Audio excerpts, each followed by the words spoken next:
Hello students, मैं राजेश महिवाल एक बार फिर से स्वागत करता हूं आपका अपने चैनल सुपर लर्निंग पर। फ्रेंड्स, लास्ट वीडियो में हमने पढ़ा था अधिगम की परिभाषाएं और आज हम पढ़ने जा रहे हैं अधिगम की विशेषताएं।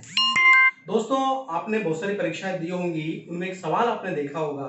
वो सवाल होता है कि अधिगम के संदर्भ में सत्य को छांटिए। निम्न में से कौन सा कथन सत्य है या असत्य है। तो इस प्रकार के जो क्वेश्चंस होते हैं वो हमेशा जो कोई टॉपिक होता है उसकी विशेषताओं से आते हैं। तो आज हम बात कर रहे हैं अधिगम की विशेषताओं पर। तो वो पूछता है अधिगम के संदर्भ में क्या सत्य है, क्या सत्य नहीं है, क्या सही है, क्या सही नहीं है, निम्न में से कौन सा कथन अधिगम को परिभाषित करता है। तो ये तमाम विशेषताएं जो आपके सामने है ये अधिगम के संदर्भ में सही है, सत्य है। हम बात करते हैं सबसे पहले अधिगम आजीवन चलने वाली प्रक्रिया है। मित्रों, हम सब इस बात को जानते हैं कि अधिगम आजीवन चलने वाली प्रक्रिया है। मनुष्य जब से जन्म लेता है और जब तक इस दुनिया में रहता है अपनी वृद्धावस्था तक मतलब मृत्यु तक कुछ ना कुछ सीखता रहता है।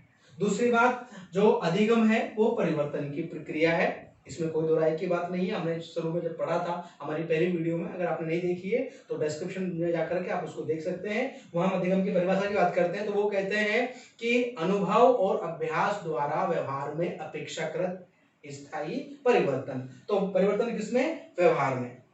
आगे हम बात करते हैं कि जो अधिगम है वो सक्रिय प्रक्रिया है। इसका मतलब यह है, जैसे जॉन डीवे ने भी कहा है कि लर्निंग बाय डूइंग, कि जितना ज्यादा हम एक्टिव प्रोसेस में हम लर्निंग रखेंगे, जितने ज्यादा हम उसमें एक्टिव होकर के पार्टिसिपेशन करते हैं, उतने ज्यादा हम चीजों को अच्छे से सीख पाते हैं। आगे हम बात करते हैं कि जो लर्निंग है उसकी एक विशेषता है कि उद्देश्यपूर्ण होती है। इसका तात्पर्य यह है मित्रों कि कोई भी सीखना दुनिया में जो होता है उसका कोई ना कोई पर्पस होता है, कोई ना कोई उसका ऑब्जेक्ट होता है। बिना उद्देश्य के हम किसी भी क्रिया को ग्रहण या अर्जित नहीं करते हैं। आगे हम बात करते हैं, एक और जो इसकी बात है वो है कि सीखना समायोजन की प्रक्रिया है। इसका मतलब यह है कि सीखने की प्रक्रिया में व्यक्ति को समायोजन करना पड़ता है। समायोजन क्या है? व्यवहार में परिवर्तन। और सीखना क्या है? व्यवहार में परिवर्तन। ठीक है, तो इसका मतलब यह है कि अगर हमको सीखना है, मतलब जितने ज्यादा हम अपना एडजस्टमेंट बिठा सकते हैं उतने ज्यादा ही हम अच्छे से सीख सकते हैं। ये इस बात को यहाँ पर बात है। अगली बात, सीखना खोजपूर्ण कार्य है, कि जब हम कोई नई चीज सीखते हैं तो निश्चित रूप से वो कोई ना कोई खोज होती है, इसलिए जो सीखना होता है वो खोजपूर्ण कार्य कहा जाता है या माना जाता है। तो ये भी एक इसकी विशेषता है। आगे हम बात करते हैं कि सीखने की विशेषता है कि सीखना दोनों तरफ होता है, नेगेटिव भी होता है और पॉजिटिव भी होता है। तो ये सीखने की विशेषता है कि सीखना सकारात्मक और नकारात्मक दोनों दिशाओं में होता है। आगे हम बात करते हैं, सीखना व्यक्तिगत होता है और सीखना सामाजिक भी होता है। तो सीखने की विशेषता है कि सीखने की जो प्रारंभ होती है, कोई भी व्यक्ति अपने इंडिविजुअल खुद के विकास के लिए चीजों को सीखता है और सुने सुने वो सामाजिक होता हुआ चला जाता है, क्योंकि सीखने की प्रक्रिया में दो चीज होती है, एक सीखने वाला और एक सिखाने वाला। इसलिए वो कैसी प्रक्रिया है? सामाजिक प्रक्रिया। तो सीखना व्यक्तिगत और सामाजिक दोनों है। आगे हम बात करते हैं, सीखना सार्वभौमिक है। इसका मतलब ये है कि लर्निंग इज यूनिवर्सल, कि संसार में जहां कहीं भी हम जाएंगे, जहां पर जीव है, जहां पर एनवायरनमेंट है, वहां पर लर्निंग भी है। इसलिए सीखना कैसा है? सार्वभौमिक है। दुनिया में सब जगह सीखना संभव है। आगे हम बात करते हैं, सीखना क्या है?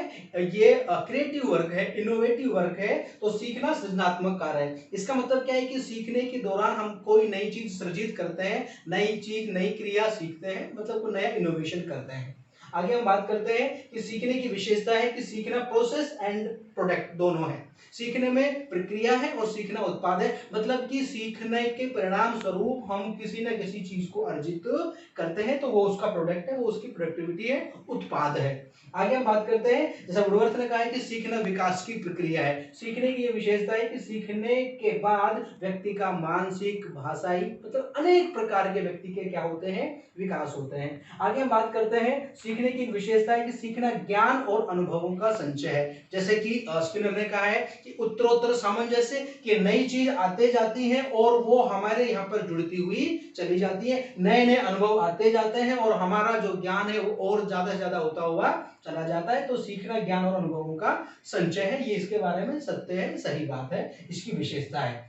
आगे समस्या समाधान की प्रक्रिया। मित्रों, कोई भी नया सीखना हमारे लिए समस्याएं लेकर के आता है, क्योंकि सीखना आसान काम नहीं है। सीखना जो है एक थोड़ा सा मुश्किल काम है, जटिल काम है। और यहाँ पर बात करते हैं कि जो समस्या हमारे सामने आई है, जब हम चीज को सीख लेते हैं, हम उस क्रिया को, कौशल को सीख लेते हैं, तो उस समस्या का क्या हो जाता है, समाधान हो जाता है। तो सीखना समस्या समाधान की प्रक्रिया है। आगे हम बात करते हैं, अगली विशेषता है कि लर्निंग इज ट्रांसफरेबल। सीखना जो है हस्तांतरणीय है, मतलब कि सीखना हस्तांतरण की प्रक्रिया है, स्थानांतरण की प्रक्रिया है। और ये हम आगे अच्छे विस्तार से पढ़ेंगे कि ये जो अधिगम का स्थानांतरण है वो 3 प्रकार का होता है, धनात्मक, ऋणात्मक और शून्य। आगे हम बात करते हैं कि सीखना विवेकपूर्ण कार्य है। सीखना जो है वो इंटेलेक्चुअल वर्क है। ये सीखने का संबंध हमारी विवेक से होता है, हमारी बुद्धि से होता है। अगर बिल्कुल भी बुद्धि नहीं है तो हम चीजों को नहीं सीख सकते हैं। तो सीखने के लिए बुद्धि की आवश्यकता होती है। आगे हम बात करते हैं, सीखना वातावरण आधारित है, मतलब वातावरण का हमारे सीखने पर प्रभाव पड़ता है। जैसे मैंने यहाँ पर आपको दिखाया है, learning is equal to heredity and environment. Learning में हेरिडिटी का इफेक्ट होता है, लेकिन उसके साथ साथ में किसका भी इफेक्ट होता है, वातावरण का भी इफेक्ट होता है। हेरिडिटी की यहाँ पर बात करते हैं, जिसको हम परिपक्वता कहते हैं, मैच्योरिटी जो अपन कहते हैं, उसका संबंध इससे होता है। और हम जिसको एनवायरमेंट की बात करते हैं, जो अर्जित करने की बात करते हैं, वो हम किसकी बात करते हैं, एनवायरमेंट की बात करते हैं। तो मित्रों, ये समस्त विशेषताएं जो है वो अधिगम की थी। अब इसके बाद हम बात करेंगे अधिगम के नियम, जो बहुत ही इंपॉर्टेंट है, जिन पर अक्सर जो सवाल आते हैं, वहां पर अपन जो बात करेंगे वो हम नेक्स्ट वीडियो में बात करेंगे।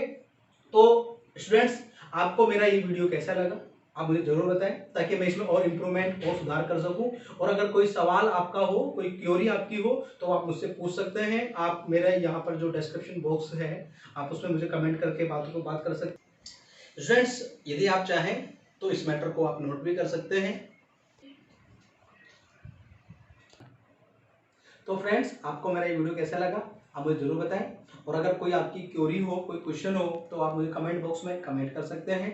अगर आपको वीडियो अच्छी लगी हो तो इसको आप लाइक करें, शेयर करें। और यदि आप मेरे चैनल पर नए हैं तो मेरे चैनल को जरूर सब्सक्राइब करें और उसे अपने तमाम मित्रों के साथ में शेयर करें, ताकि ये वीडियो अधिक से अधिक लोगों तक पहुंच सके और लोग अपनी रीट और तमाम परीक्षाओं में सफलता प्राप्त कर सकें। तो मित्रों, मिलते हैं जल्दी ही एक नई वीडियो में। तब तक आप घर पर रहिए और सुरक्षित रहिए।